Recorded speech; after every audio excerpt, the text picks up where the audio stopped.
Hi everyone, कैसे हैं आप सब लोग। UPSC mains answer writing practice में आज हम जीएस 2 में पॉलिटी का एक topic declining role of individual parliamentarian. हर एक एमपी का एक पर्टिकुलर ड्यूटी होता है क्योंकि he is elected by the people, he is representing people. तो क्या उनका जो ड्यूटी है, उनका जो इंडिविजुअल रोल होता है, देखो गवर्नमेंट फॉर्म करने में या फिर गवर्नमेंट के साथ चलने में, उसकी पॉलिसीज को एक साथ लेके इम्प्लीमेंट करने में, पॉलिसी मेकिंग में, that's a different role.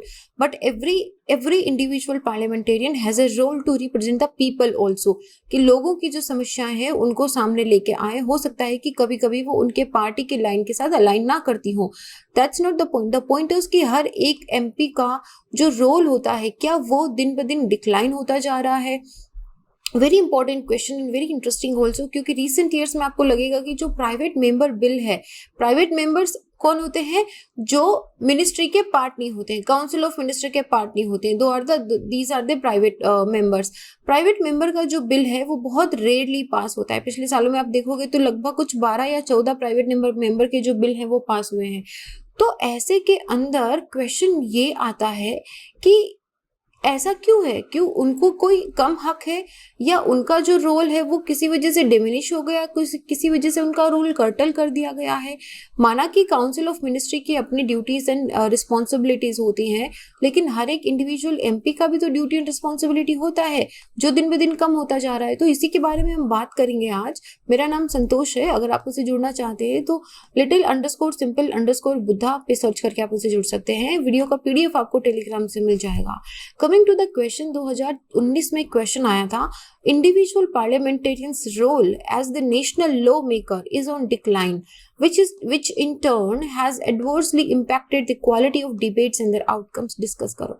2-3 issue इसमें दिए गए। पहले एक बार कीवर्ड्स को देखो कि कीवर्ड्स क्या है। एक तो इंडिविजुअल पार्लियामेंटेरियन, इंडिविजुअल में सब आते हैं, पब्लिक एंड प्राइवेट मेंबर्स दोनों, ठीक है। जो भी पार्लियामेंट में बैठता है, जो भी पार्लियामेंट का मेंबर है, वो सब यहाँ पे आएंगे। उनका रोल क्या है, नेशनल लॉ मेकर, ठीक है। एक तो नेशनल लॉ मेकर की बात हो गई।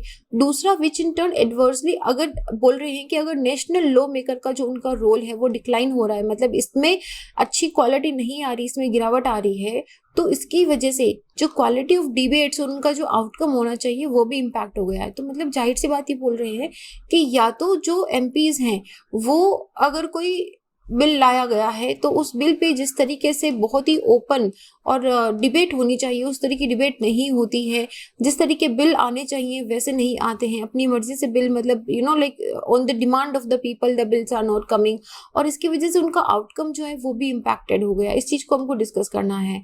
जीएस 2 में पार्लियामेंट एंड स्टेट लेजिस्लेचर ये टॉपिक है हमारा। तो इसके अंदर हम क्या लिखेंगे, पहले तो हम लिखेंगे कि इंडिविजुअल पार्लियामेंटेरियंस ये होते हैं, और आप जो बोल रहे हो ना कि डिक्लाइन हो गया रोल, तो हम इसको प्रूफ करेंगे डेटा से कि हाँ देखो इस तरीके से डिक्लाइन तो हो गया है। फिर हम लिखेंगे कि रीजंस क्या हैं, विदाउट मेंशनिंग कि किस वजह से डिक्लाइन हो रहा है आप कैसे बताओगे कि ये बात सही है या नहीं। तो पहले हम थोड़ा सा लिखेंगे कि why it is declining, then we will talk कि किस तरीके से quality of debate and outcome जो है वो इम्पैक्ट हो रहा है। पिछले 20 सालों के अंदर 1952 से सिर्फ 2% तक के बिल जो है वो, लाइक ओनली 14 प्राइवेट मेंबर जो बिल है वो लॉ बने हैं, बस इतने ही जो बिल हैं वो लॉ में बन के पास आए हैं, और वो प्राइवेट मेंबर के बिल थे। आर्टिकल 73 में कॉन्स्टिट्यूशन में बोलता है कि the council of minister shall be collectively responsible to the house of people considered as legislative oversight of executive functioning. Council of minister हमेशा, मतलब पर्टिकुलरली लोकसभा और इन जनरल पार्लियामेंट के जो है उसमें रिस्पॉन्सिबल, कलेक्टिवली रिस्पॉन्सिबल रहती है। लेकिन हमारे पार्लियामेंटेरियन सिस्टम के अंदर एक और फीचर भी है जिसके अंदर है कि मेजॉरिटी पार्टी जो है वो लेजिस्लेचर फॉर्म करती है, उसकी एग्जीक्यूटिव ब्रांच जो है वो काउंसिल ऑफ मिनिस्टर बनाती है, और उनके जो हेड होते हैं वो होते हैं प्राइम मिनिस्टर्स। अच्छा, इसमें एग्जीक्यूटिव एंड लेजिस्लेचर जो है वो एक दूसरे से एंटायरली डिस्टिंक्ट या डिफरेंट नहीं होते हैं। इसी मिनिस्ट्री में से, इसी पार्लियामेंट में से कुछ मिनिस्टर्स को ड्रॉ करा जाता है जो एग्जीक्यूटिव का फॉर्म बनाते हैं, और बाकी लेजिस्लेचर के अंदर भी आते हैं। तो ये मेंबर मिनिस्टर्स या जो पार्लियामेंटेरियंस होते हैं, they represent a political party, एक ऐसी पॉलिटिकल पार्टी जो बहुत बार पॉपुलिस्ट डिसीजन मेकिंग पे अपना डिसीजन लेती है। इलेक्शन मैनिफेस्टो क्या था, आइडियोलॉजी ऑफ पार्टी क्या है जो उसको गवर्न करती है, तो इन सारी चीजों को लेके वहां पे रूल बनता है। ऐसे में इंडिविजुअल पार्लियामेंटेरियन या फिर जो प्राइवेट मेंबर्स होते हैं वो फ्री हैं ऐसी फाउंडेशन से। अगर आप काउंसिल ऑफ मिनिस्टर के अंदर हो, अगर आप गवर्निंग पार्टी के अंदर हो, तो अगर गवर्निंग पार्टी, मैं आपको बहुत ही छोटा सा एग्जांपल दे रही हूँ यहाँ पे, just think it is an example only. अगर गवर्निंग पार्टी एलजीबीटी के अंदर बिलीव नहीं करती है, ठीक है, if they don't believe in the transgenders और दी लेस्बियंस और द गे, तो ऐसे में उनका कोई मेंबर, पार्टी का कोई मेंबर इस तरह का कोई बिल लेके, ट्रांसजेंडर्स पे कोई बिल लेके नहीं आएगा, क्योंकि वो पार्टी के पॉपुलिस्ट डिसीजन मेकिंग, पार्टी की आइडियोलॉजी के साथ अलाइन नहीं करता है। लेकिन इंडिविजुअल पार्लियामेंटेरियन जो है उसको कोई बंदिश नहीं है, वो जो उनको सही लगता है उस पर बिल लेके आ सकते हैं। Private members are very free from such foundations, and इसीलिए उनके पास एक ज्यादा फर्टाइल ग्राउंड है, उनके पास एक बहुत ही वाइड ऑप्शंस अवेलेबल है, उनके पास पूरा फ्लोर ऑफ पार्लियामेंट अवेलेबल है, जहां पे वो डिसेंट कर सकते हैं, डिबेट कर सकते हैं सारे issues that affect the nation. तो ऐसे में इंडिविजुअल पार्लियामेंटेरियन का रोल अगर आप पिछले सालों में देखोगे तो it has been in decline, particularly into the law making. 2014 से 2018 में लगभग 900 प्राइवेट मेंबर बिल इंट्रोड्यूस करे गए थे, उनमें से 2% से ज्यादा बिल डिस्कस नहीं हुए, बाकी जो बिल है वो डिसमिस कर दिए गए थे। एक मेच्योर पार्लियामेंटेरियन सिस्टम के अंदर जितने भी ideas, they should be debated, they should be decided upon, और जब लेजिस्लेटिव आइडिया गवर्नमेंट पे पायलट करती है, मतलब कि गवर्नमेंट को देती है इस तरह के आइडियाज, तो आइडियाज डिस्कस होते हैं।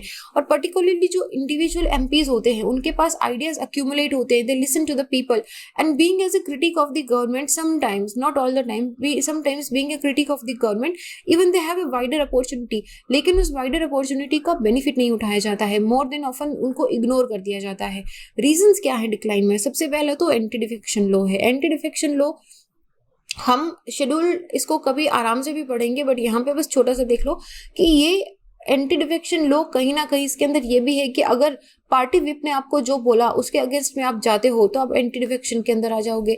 तो इसका मतलब है कि मान लीजिए कि किसी एमपी को उनकी बात से सहमत नहीं है, लेकिन अगर उन्होंने उनकी बात मानने से मना कर दिया तो उनपे एंटी डिफेक्शन लग जाएगा, और अगर उन्होंने मानी तो उनकी right of freedom and right of speech and expression जो है उस पर रिस्ट्रिक्शंस लगते हैं, क्योंकि उनको कंपल्सरी फॉलो करना होता है कि पार्टी विप ने क्या बोला है।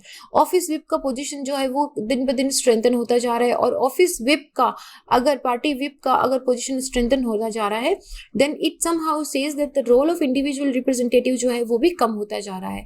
Rise in competitive electoral politics also, कोई ऑब्स्ट्रक्शन नहीं है इसकी वजह से पॉलिटाइजेशन हो रहा है, हर एक इशू का पॉलिटाइजेशन हो रहा है। पहली चीज ये देखी जाती है कि पार्टी को कितना फायदा है, पार्टी को कितना नुकसान है। To the people, for the people, by the people वाला जो कॉन्सेप्ट है वो हमेशा सेकंड या थर्ड सीट ले लेता है। Then criminalisation of the politics, जाहिर सी बात है 43% क्रिमिनल चार्जेस हैं अभी, मतलब it is in the association of democratic reform की रिपोर्ट थी, जिसके अंदर 539 विनिंग कैंडिडेट्स में से 233 MPs, almost 43, almost half of the जो एमपीज हैं उन पे क्रिमिनल चार्जेस हैं। ऐसे में use of muscle and money होता है। जैसे ही पॉलिटिक्स आती है, हम सबको पता है कि हर एक स्टेट में जिस तरीके से पॉलिटिक्स खेली जाती है, and those who have money power in criminal state उनको थोड़ा इजी एक्सेस मिल जाता है, unlike people, easy access in politics का मतलब है कि एक तो they have the muscle power कि लोगों को सीधा कर देंगे, एंड दूसरा they have the money power also, so they can buy some vote bank also, so it gives them a little bit advantage rather than the people जिनकी एक बहुत ही फेयर इमेज होती है, जिनके पास कम पैसे होते हैं, जो अपनी सच्चाई के लिए लड़ रहे होते हैं। आपको बहुत रेयरली ऐसा देखने को मिलेगा कि जो होता है ना कि अरे यार ये डिजर्व करता है, ये हमारी आवाज वहां पे लेके जाएगा। आई एम नॉट सेइंग कि those MPs who are getting elected they don't do it, they definitely do it, they certainly do it. लेकिन एक होता है ना कि कोई नया बंदा आ रहा है जिसको हम मानते हैं कि बिल्कुल अन्ना हजारे टाइप है हमारा, वैसा हमको बहुत कम देखने को मिलता है। And then reductions in the parliamentary sittings also, frequent disruptions and walkout की वजह से पार्लियामेंट्री सिटिंग बहुत कम होती है, तो लंबे डिबेट करने का, बिल को डिस्कस करने का मौका ही नहीं मिल पाता है। उसके बाद में बहुत बार तो वॉइस वोटिंग से हो जाता है या फिर ऑर्डिनेंस का रास्ता ले लिया जाता है। देन गेनिंग फुल मेजोरिटी, अगर रूलिंग पार्टी फुल मेजोरिटी ले लेती है और वीक अपोजिशन आती है, तो अपोजिशन के पास कुछ होता ही नहीं है कि वो डेमोक्रेटिक डिसीजंस के लिए कुछ स्पेस छोड़े क्या। क्योंकि अगर डिबेट भी करेंगे तो जैसे अभी मान लो आप मेजोरिटी से पिछले 2 बार से गवर्नमेंट आ रही है, तो अपोजिशन काफी वीक है, तो इसका सीधा इम्पैक्ट जो बिल आते हैं, जो डिसीजंस लिए जाते हैं पार्लियामेंट में, उन पे देखने को मिलता है। A good opposition is a sign of strength of strong democracy. अच्छी अपोजिशन होना बहुत जरूरी है, और ये बात अगर आपको पिछले 8 सालों में समझ नहीं आई है तो धीरे धीरे आपको लगेगा कि स्ट्रॉन्ग अपोजिशन का होना बहुत जरूरी है। गवर्नमेंट बहुत अच्छा काम करती है अगर उनको क्रिटिक करने वाले और उन क्रिटिक्स को लोग अगर समझें तो वो गवर्नमेंट डेमोक्रेटिक डिसीजंस काफी अच्छे लेती हैं।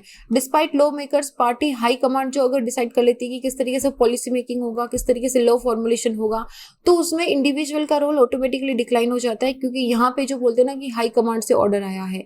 Then lack of accountability of the government also. 16th Lok Sabha के अंदर जो क्वेश्चन आ रहे हैं in the Lok Sabha 77% of the schedule time पे हुआ है, लेकिन राज्यसभा में सिर्फ 47% पे हुआ है। तो क्वेश्चन आर का जो हमने पहले एक क्वेश्चन भी करा था क्वेश्चन आर के ऊपर, तो क्वेश्चन आर के ऊपर आप देख सकते हो कि कितना इंपॉर्टेंट आर वो होता है, जहाँ पे freely every MP, every individual parliamentarian can come and they can ask a question, they can raise a question, they can raise a doubt also. और वो जब पार्लियामेंट में इस तरह के क्वेश्चन उठते हैं ना, तो उनको मीडिया अटेंशन मिलती है, they come in the public, they come to the citizens, we think we look into that, हमारी नजर में आता है वो, तो वो काफी कम हो गया है। उसके बाद देखो ऐसा मतलब कुछ केसेस में बताया गया है, it's been into the answer also, कि जो इनहेरेंट बायस ऑफ स्पीकर होता है टुवर्ड्स द ट्रेजरी बेंच, वो it has reduce the role of opposition also, ताकि वो गवर्नमेंट को अकाउंटेबल होल्ड करे। ऐसे के अंदर अपोजिशन को रेयरली सुना ही नहीं जाता है, और उनके जो टैक्टिक्स होते हैं वो लार्जली सिंबॉलिक माने जाते हैं। Live telecasting of parliamentary proceeding जो है, it only lead to only populist decisions into the parliament, ताकि इससे क्या होगा कि मान लो मेजोरिटी गवर्नमेंट, या आपने देखा होगा अगर आपने कभी पार्लियामेंट्री डिस्कशन देखा है, तो मतलब एक मैं आपको एक एडवाइस करूंगी, एक हमारी जब कॉन्स्टिट्यूशनल असेंबली हो रही थी, तो उसमें कॉन्स्टिट्यूशनल डिसीजंस होते थे, उसमें कॉन्स्टिट्यूशनल डिबेट्स होते थे, आपको वो मिल जाएगा, मुझे वेबसाइट याद नहीं आ रही है, लेकिन आप गूगल करोगे तो आपको मिल जाएगा वहां पे। Just go and C those parliamentary debates. आपको उसका वीडियो रिकॉर्डिंग नहीं मिलेगा, लेकिन उसका जो ऑडियो जो टेक्स्ट है, टेक्स्ट आपको मिलेगा। जस्ट रीड द टेक्स्ट, आपको लगेगा कि इसको बोलते हैं एक्चुअल डिस्कशन कैसे होता है, एक्चुअल डिबेट कैसे होती है, जेंटलमैन्स डिबेट जिसको बोलते हैं। अभी जिस तरीके आपको डिबेट देखने को मिलती है कि इन्होंने इनको ऐसे बोल दिया, उन्होंने उनको ऐसे बोल दिया, या फिर कुछ इस तरीके के मेजर लिए जाते हैं जो सिर्फ अपनी पॉपुलैरिटी को गेन करने के लिए लिए जाते हैं, तो वो डिसीजन जो एक्चुअल नेशनल लॉ मेकिंग की बात है, जो एक्चुअल असल मुद्दे हैं, वो पीछे रह जाते हैं। और जो बातें बॉलीवुड डायलॉग जैसे होती है, वो बाकी उछल उछल के बाहर आ जाती हैं। And then also gaining political mileage also, छोटे छोटे इश्यूज से which has become a trademark of the Indian political establishment. Instead of discussing in acceptable manner, कि हम लोग आराम से शांति से डिस्कशन करें, एक ने बात बोलना शुरू करा नहीं, 10 पीछे से उस पर हल्ला करना स्टार्ट कर देते हैं, स्लोगन्स शाउट करना स्टार्ट कर देते हैं, ताकि उनको कुछ ब्राउनी पॉइंट्स मिले। Now this is just like language we have written into the answer, but the point is कि जो एक जेंटलमैन्स डिस्कशन होता है, वो डिस्कशन दिन ब दिन खत्म होता जा रहा है। एंड मेंबर्स की खुद की इनकम्पिटेंसी, अब हमारे फ्रीडम के टाइम के जो मेंबर्स थे और अभी के टाइम के जो मेंबर्स हैं, just do a comparison yourself, अपने आप में कंपैरिजन करके देखोगे तो आपको खुद ही आइडिया लग जाएगा। Without support of the ruling party और a party that commands the majority, private member bill का ऑलमोस्ट इम्पॉसिबल है कि अगर उनके पास रूलिंग पार्टी का सपोर्ट नहीं होगा, अगर मेजॉरिटी सपोर्ट नहीं है, तो वो लोकसभा में पास नहीं होता है, until unless it is a ground breaking bill, जो गवर्नमेंट खुद भी लाना चाह रही थी। And then low attendance and absenteeism also, कि बहुत सारे लोग एब्सेंट रहते हैं, मतलब बहुत बार तो कोरा भी नहीं बनता है, तो ऐसे के अंदर this is another issue. Way forward क्या हो सकता है, देखो एंटी डिफेक्शन एक्ट जो है, it needs to be recast, it needs to be relooked, और only in certain exceptional circumstances also MP जो होते हैं, उनको भी, जिन लोगों ने उनको चुना है, जिन लोगों ने उनको पार्लियामेंट में बिठाया है, उनकी बात कहने का, उनकी बात को सुनने का, उनकी बात को पार्लियामेंट में रखने का उनको पूरा हक होना चाहिए। तो they should be having a greater freedom of self expression, instead of party whip ने क्या बोला उसके अलावा, instead of making the speaker the authority of disqualification, ये जो डिसीजन है ये प्रेसिडेंट या गवर्नर के या फिर on the advice of election commission के हाथ में होना चाहिए कि क्या इस मेंबर को हमको एंटी डिफेक्शन के अंदर लेना है या नहीं लेना है। Anti defection law should only be apply to confidence and no confidence motion, ये मैं नहीं बोल रही हूँ, दिनेश गोस्वामी कमेटी ने इलेक्टोरल रिफॉर्म 1990 में बोला था। लॉ कमीशन ने वंस अपनी 170वीं रिपोर्ट 1999 में भी बोला था कि जब गवर्नमेंट डेंजर में हो या जब कॉन्फिडेंस या नो कॉन्फिडेंस मोशन चल रहा हो, तभी एंटी डिफेक्शन लॉ को जो है अप्लाई करना चाहिए। जैसे यूके के अंदर है, इनके पास फ्री वोट है, allowing MPs to vote as the wish particularly legislative item. उनके पास पार्टी व्हिप वाला आई थिंक इतना स्ट्रिक्ट कॉन्सेप्ट नहीं है जितना कि हमारा है। And this also in effect allowing voting in line of the parliamentarians, उनका खुद का कॉन्सेंस क्या बोलता है, जजमेंट क्या है, interest of uh electoral electorate क्या है, कि उनके लोगों को क्या लगता है, what is his thinking, rather than blindly following the party whip, it is better कि they follow their own conscience and the judgement. Research staff इन जो सोर्सेज होते हैं, they should also be increased.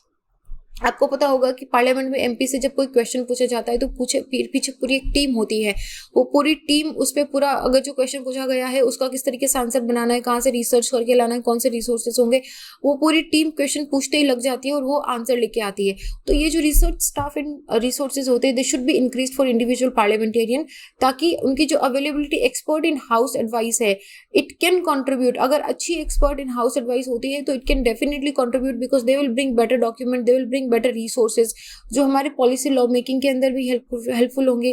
Peoples perception on what they want from the representative should also be changed, क्योंकि MPs are generally viewed as a lawmaker with a character and integrity. लेकिन आजकल मतलब मैं जैसे आपको बताया कि 43% जो है उन पे क्रिमिनल केसेस हैं, तो ऐसे में ये वाली चीज बंद होनी चाहिए, सो दैट यू नो, बंद तो नहीं हो सकती है, बंद is not a right word I am using here, but the point is कि it should be improved, there should be something which should be done about it, right. तो who can employ volunteer, who can appeal, ऐसे candidate, एक fresh pool of candidate की जरूरत है जो अपने abilities के हिसाब से, जो अपनी क्रेडिबिलिटी के हिसाब से जो है वो वोटर्स को अपील करें और नए और इनोवेटिव आइडियाज लेके आए, rather than government driven parliamentary agenda. ये जो अपोजिशन है इनका ही ग्रेटर से होना चाहिए into the agenda of the session. Opposition अगर वीक भी है लेकिन इनकी जो पोजीशन है वो कम नहीं करनी चाहिए। जैसे कि going from the global experience also, एक वीक में एक दिन इस तरीके से रिजर्व हो सकता है कि वो अपोजिशन पार्टी सेट करेगी कि आज पार्लियामेंट का एजेंडा क्या होगा। इस एडवांटेज का मैकेनिज्म ये होगा कि government can not shy away from discussing the inconvenient way. तो अगर क्या होगा कि गवर्नमेंट सिर्फ, अगर जो रूलिंग पार्टी है अगर वो पार्लियामेंट का एजेंडा सेट करती है तो वो सिर्फ वो टॉपिक्स उसमें सेट करेगी, वो टॉपिक डिस्कस करेगी। एज यू नो, इसमें कुछ भी रैंडम नहीं होता, बहुत कम रैंडम होता है, सारी चीजें बहुत पहले से होता है कि आज ये बिल डिस्कस होगा, आज इस मेंबर को इतना टाइम मिलेगा, इस मेंबर इस क्वेश्चन पे इस इतने टाइम के लिए इनको इतना इस चीज का मौका दिया जाएगा बोलने का। लेकिन अगर वो चीज रूलिंग पार्टी तय करती है तो रूलिंग पार्टी अपने हिसाब से देखती है कि वो कोई भी ऐसा डिस्कशन नहीं करेगी जिससे उनको शर्मनाक होना पड़े। लेकिन अगर पार्लियामेंट, अगर ये चीज हम ये बोलते हैं कि अपोजिशन को वीक में एक दिन एजेंडा बनाने देना चाहिए, तो अपोजिशन कुछ ऐसे इश्यूज लेके आ सकती है जिनको रूलिंग पार्टी जो है वो कारपेट के अंदर डालने की कोशिश कर रही हो, और making it mandatory though statutory backing to hold the Parliament. 120 दिन का आपको अटेंड करना जरूरी है, इट मैंडेटरी होना चाहिए। तो ये कुछ डिसीजंस है कि जिसकी वजह से जो quality of debate and outcomes है, even though role of national lawmakers है, इट कैन बी इम्प्रूव, जो भी डिक्लाइन पे चल रहा है। तो आई होप आपको कुछ आइडियाज मिले होंगे कि किस तरीके से करना है। And this is a question जो घुमा फिरा के फिर से पूछा जा सकता है, so be very aware about this question. तो this is about in this question. अपना ध्यान रखिए, डबल मास्क पहनिए, कहीं बाहर मत निकलिए अभी तक। I will see you guys in the next. जय हिंद।